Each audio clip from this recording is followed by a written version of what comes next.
Dr. Dan's Freedom Forum is on the air.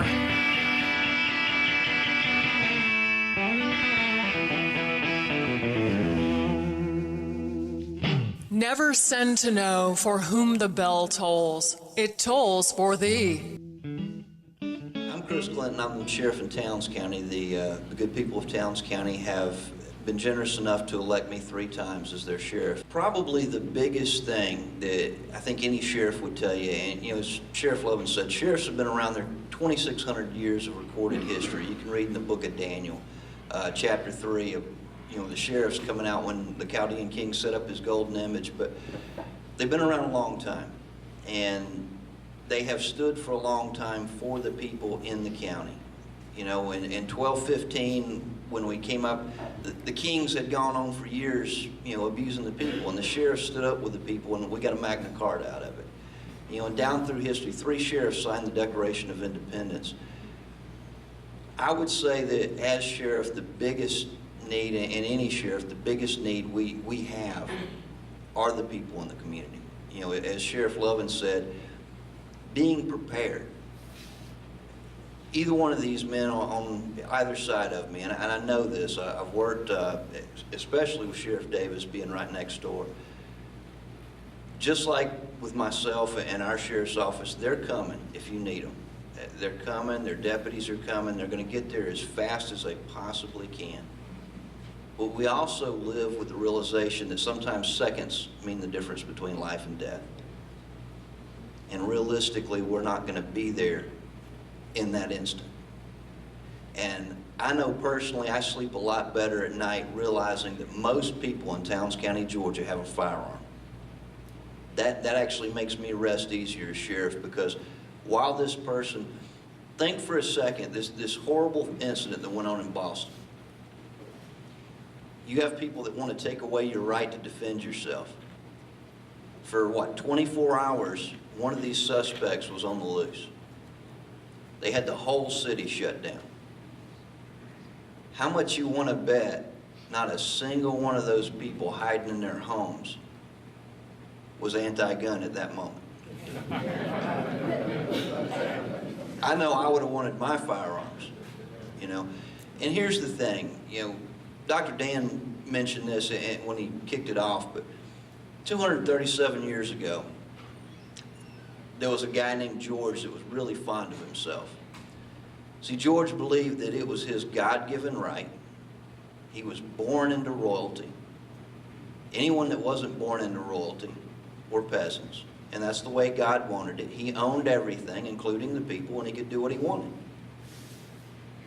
And a group of peasants, a group of farmers, a group of folks like us. So we don't believe that. We think that God created all of us equally. We think that God gave us certain rights that can't be taken away by governments. We think that governments exist because we allow them to protect those rights. So what was George to do? He had to squash this, and he sent his soldiers against these peasants. At that time, the peasants were armed with the same weapons that the soldiers were, and guess what? As Dr. Dan pointed out, they defeated them. There are actually accounts of them taking away some of the king's weapons and turning them back on his own troops. And a nation was born that's become known as the United States of America. It was an experiment in freedom. We have a Second Amendment because we recognize, as we have throughout human history, there are people that will do horrible things to people that, if they can get away with it. It's a lot harder to walk into, wouldn't it be a lot harder to walk into, say, a police station and do some of the things people walk into schools and do? It'd be a little bit harder. A number of times in my career, I carry don't tell Sheriff Davis, but John and I smuggled a number of weapons across the state line this evening. But throughout my career, I've carried I carry an M16 rifle. I've carried something similar to that throughout my career. There have been a number of times, whether as a sheriff's deputy on a SWAT team or as the sheriff, that I've had to stand in the gap and protect people with that rifle. Both my grandfathers were World War II heroes. They carried military rifles. They did it to protect people, to protect what we believe in. And yet we have politicians in our government that would say, if I lay my government job aside, as a daddy, I can't use that same rifle to protect my wife and children. Is there something about a government paycheck, a taxpayer-funded paycheck, that make my decisions morally and intellectually superior to any daddy out there that wants to protect his family? I don't think so. You know, as I said, when seconds count, one of the things that I keep in my mind is that as sheriff, sheriffs can still raise a posse. It's a constitutional authority of a sheriff. If a situation arose that I no longer have enough people, obviously I'm going to call these sheriffs and they're going to help. But if it gets to a point we have to have people, we can raise a posse. That's just like 11,000 more deputies in the county. What use would that posse be to us in a time of emergency if someone in the central government had said they could no longer carry their arms? If they're bringing pitchforks when we need you to bring your evil military-style rifles, you're not going to be as effective. So I think, you know, the biggest thing I would say is we need your support.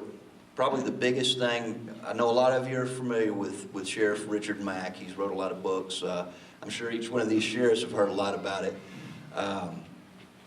Most of what he says, most of it is very common among the sheriffs. And he wrote a book, The Sheriffs Being America's Last Hope. I can't speak for North Carolina, but I can tell you as a Georgia sheriff, I spent a considerable amount of time in Atlanta this last legislative session. And one of the things that I need for people like this group, it starts right here. Educate your friends and neighbors about what's going on. Several states have done away, unconstitutionally, have done away with their sheriffs. And if we sit back long enough, see, we don't work for the governor. We don't work for the president. We don't work for any of those folks. We work for the people of the county. That's the only people we answer to. We're here to protect you. And some people don't like that. So get educated, get your friends and neighbors educated, and make sure that they vote and put the right people in those offices. Because I can assure you, what I know about these two men, they're looking out for you. And they would probably appreciate as much as I would. Look out for them with who you send to the state capitol.